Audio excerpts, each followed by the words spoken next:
राजस्थान का इतिहास कि हर 5 साल में सत्ता बदल जाती है, लेकिन कांग्रेस दावा कर रही कि इस बार वो इस सत्ता को बरकरार रखेंगे। जनता उनके पक्ष में है। राजस्थान में जो कांग्रेस सरकार ने कामकाज किया है उस दम पर वो वापसी कर सकते हैं, लेकिन बीजेपी ये दावा कर रही कि मिशन 2023 के लिए सभी राज्यों पर वो जीत हासिल करेंगे, जिसमें राजस्थान, मध्य प्रदेश, छत्तीसगढ़, तेलंगाना, कर्नाटक, मेघालय, मिजोरम और नागालैंड को लेकर बीजेपी ने सभी राज्यों पर जीत का दावा कर दिया है। तो किसके दावे में कितना दम है, इसको लेकर महत्वपूर्ण विश्लेषण सामने आ चुका है। अशोक गहलोत क्या मुख्यमंत्री पद के तौर पर चुनावी मैदान में होंगे, तो सचिन पायलट का क्या यहां रुख हो सकता है। मिशन 2023 में बीजेपी जुटी हुई है और मध्य प्रदेश हो, राजस्थान या छत्तीसगढ़, इन सभी राज्यों पर बीजेपी ने फोकस कर लिया है। लेकिन हिमाचल में कांग्रेस ने जीत हासिल करके एक बड़ा संकेत दिया है कि कांग्रेस इस जीत के बाद यहां पर जोश हाई हो चुका है। और ऐसे में क्या राजस्थान में कांग्रेस जो सत्ता है उसको बरकरार रखकर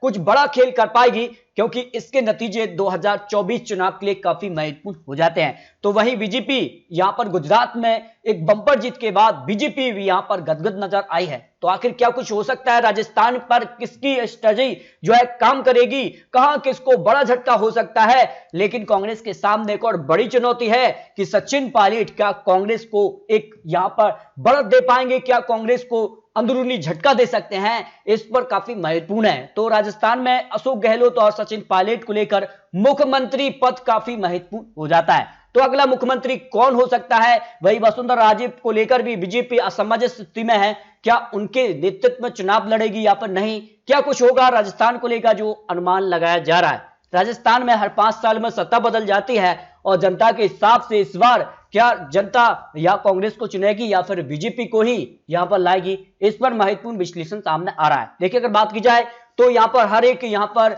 जिले के आंकड़े हैं और अंत में आपको महा ओपिनियन पोल राजस्थान में किसकी बन सकती है सरकार, इसके आंकड़े सामने आ रहे हैं। अगर बात की जाए बाड़मेर की 7 सीटों में से बीजेपी को 4 सीटें, कांग्रेस यहां पर 3 सीटों पर आ सकती है। जैसलमेर की 2 सीटों में से बीजेपी 1 सीट, कांग्रेस को 1 सीट मिलने का अनुमान ओपिनियन पोल ने लगा रहा है।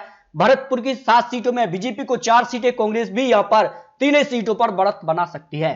अलवर की 11 सीटों में से बीजेपी को 6 सीटों पर जीत का अनुमान दिखाई दे रहा है, कांग्रेस को 4 सीट और 1 सीट यहां पर अन्य के पक्ष में जा सकती है। अगर बात की जाए बांसवाड़ा की 5 सीटों में से बीजेपी को यहां 3 सीटें, कांग्रेस को 2 सीटों पर जीत की संभावना दिखाई दे रही है। अगर बात की जाए बारां की 4 सीटों में से बीजेपी को यहां पर 3 सीटें, कांग्रेस को 1 सीट पर बढ़त मिलने का अनुमान दिखाई दे रहा है। चित्तौड़गढ़ की 5 सीटों में बात की जाए तो बीजेपी यहां पर 4 सीट, कांग्रेस को यहां पर 1 सीट पर बढ़त मिलने का अनुमान दिखाई दे रहा है। चुरू की 6 सीटों में से बीजेपी को 4 सीट पर बढ़त, कांग्रेस को 1 और 1 सीट आरएलपी के पक्ष में जा सकती है। अजमेर की 8 सीट काफी महत्वपूर्ण हो जाती हैं और यहां पर हार जीत के फैसले में काफी महत्वपूर्ण अजमेर माना जाता है और इसमें बीजेपी को 4 सीटों पर बढ़त मिल सकती है, कांग्रेस 3 सीट, 1 सीट आरएलपी के पक्ष में भी जा सकती है।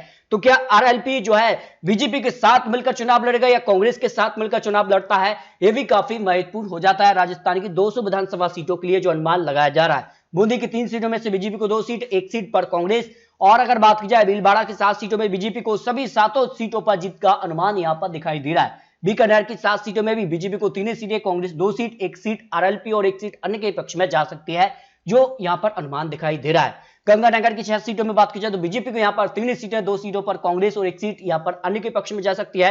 हनुमानगढ़ की 5 सीटों में बीजेपी को 3 सीट, 2 सीट कांग्रेस के पक्ष में जा सकती है। अगर बात की जाए नागौर की 10 सीटों में से बीजेपी को यहां पर 2 सीट, 2 सीटों पर कांग्रेस और करीब आरएलपी का ये गढ़ माना जाता है और यहां पर आरएलपी को करीब यहां पर 5 सीट से ज्यादा सीटें मिल सकती हैं और अन्य की बात की जाए तो 0 सीट अन्य के पक्ष में जा सकती हैं। अगर बात की जाए दौसा की 5 सीटों में से बीजेपी को यहां पर 3 सीटें, कांग्रेस को 2 सीट का अनुमान यहां पर हो सकता है। अगर बात की जाए धौलपुर की 4 सीटों में से बीजेपी को 2 सीट, 2 सीट पर कांग्रेस को बढ़त मिलने का अनुमान यहां पर ओपिनियन पोल के हिसाब से लगाया जा रहा है। अगर बात की जाए डूंगरपुर की 4 सीटों में से बीजेपी को 2 सीट, 2 सीट पर ही कांग्रेस को जीत की संभावना दिखाई दे रही है, यानी बराबर की टक्कर यहां पर देखने को मिल सकती है। जयपुर की 19 सीटें काफी महत्वपूर्ण होती हैं और राजस्थान के लिए हार जीत के लिए जयपुर काफी महत्वपूर्ण है और यहां के आंकड़े किसके पक्ष में जा रही है। देखिए, बीजेपी को ज्यादा सीटें मिल रही हैं, 10 सीट से ज्यादा सीटें मिल सकती हैं, कांग्रेस भी यहां पर करीब 7 सीट तक पहुंच रही है, 2 सीट आरएलपी के पक्ष में जा सकते हैं। इस तरह से अगर बात की जाए तो काफी महत्वपूर्ण हो जाता है राजस्थान के लिए जयपुर का आंकड़ा जो बन रहा है। इसके हिसाब से यहां पर काफी कड़ी टक्कर देखने को मिल सकती है। प्रतापगढ़ की 2 सीटों में से बीजेपी को दोनों सीटों पर जीत का अनुमान दिखाई दे रहा है। पाली की 6 सीटों में बीजेपी को यहां पर 3 सीटें, 2 सीट कांग्रेस, 1 सीट आरएलपी के पक्ष में जा सकती है।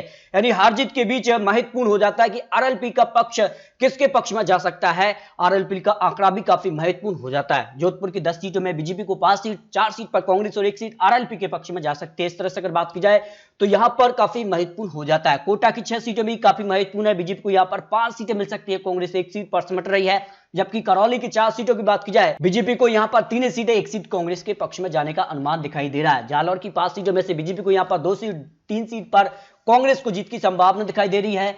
अगर बात की जाए झालावाड़ की 4 सीटों में बीजेपी यहां पर 2 सीट, 2 सीट पर कांग्रेस को जीत की संभावना हो सकती है। झुंझुनू की 7 सीटों में से बीजेपी यहां पर सबसे ज्यादा 4 सीट पर जीत की संभावना, कांग्रेस को 3 सीटों पर जीत की संभावना दिखाई दे रही है। राजसमंद की 4 सीटों की अगर बात की जाए तो बीजेपी यहां पर 2 सीट, 2 सीट पर ही कांग्रेस को जीत की संभावना दिखाई दे रही है। सवाई माधोपुरा की 4 सीटों में से बीजेपी को 2 सीट, 2 सीट पर यहां कांग्रेस को जीत की संभावना हो रही है। जबकि सीकर की जो अनुमान यहां पर लगा जा रहा है उस हिसाब से बीजेपी को 5 सीट पर बढ़त मिल सकती है, कांग्रेस को 2 सीट और 1 सीट आरएलपी के पक्ष में जाने का अनुमान यहां पर दिखाई दे रहा है। अगर बात की जाए सरोई की 3 सीटों में से बीजेपी को यहां पर 2 सीट, 1 सीट कांग्रेस, और अगर बात की जाए टोंक की 4 सीटों में से बीजेपी 2 सीट और 1 सीट कांग्रेस, 1 सीट अन्य के पक्ष में जा सकती है। अगर बात की जाए उदयपुर की 8 सीटों में से बीजेपी को 4 सीट, कांग्रेस को 2 सीट, 1 सीट पर आरएलपी को बढ़त मिलने का अनुमान। राजस्थान की सभी 200 सीटों का जो ओपिनियन पोल सामने आ रहा है उस हिसाब से राजस्थान में किसकी सरकार बन सकती है, इसको लेकर जो फाइनल आंकड़े सामने आ रहे हैं उस हिसाब से बीजेपी को सबसे ज्यादा 111 सीटों से ज्यादा सीटें मिल रही है, कांग्रेस 64 सीट तक सिमट सकती है आरएलपी के, और यहां अगर बात की जाए अन्य को मिलाकर करीब 25 सीटें अन्य के पक्ष में भी जा रही हैं। तो इस तरह से अगर बात की जाए तो राजस्थान के लिए आरएलपी और अन्य की बात की जाए तो अन्य काफी महत्वपूर्ण हो जाते हैं। इस तरह से अगर बात की जाए आज अगर राजस्थान में विधानसभा चुनाव हो जाते हैं तो फिर जनता का जो यहां पर आंकड़ा बनता है, हर 5 साल में सत्ता बदल देती है, उस हिसाब से यहां पर बीजेपी का पलड़ा भारी नजर आ रहा है। क्योंकि हिमाचल में भी हर 5 साल में सत्ता बदल जाती है, उस हिसाब से बीजेपी को झटका रहा था और कांग्रेस ने यहां पर चुनाव जीत लिया। तो इस हिसाब से कांग्रेस ये दावा करे कि हिमाचल की तर्ज पर वो राजस्थान में भी जीत हासिल करेंगे। लेकिन बीजेपी क्या अपनी रणनीति तैयार करती है, आने वाले वक्त में किस प्रकार के यहां वादे चुनावी मैदान में उतर कर करती है, ये काफी महत्वपूर्ण हो जाता है। तो ये सवाल है कि राजस्थान, छत्तीसगढ़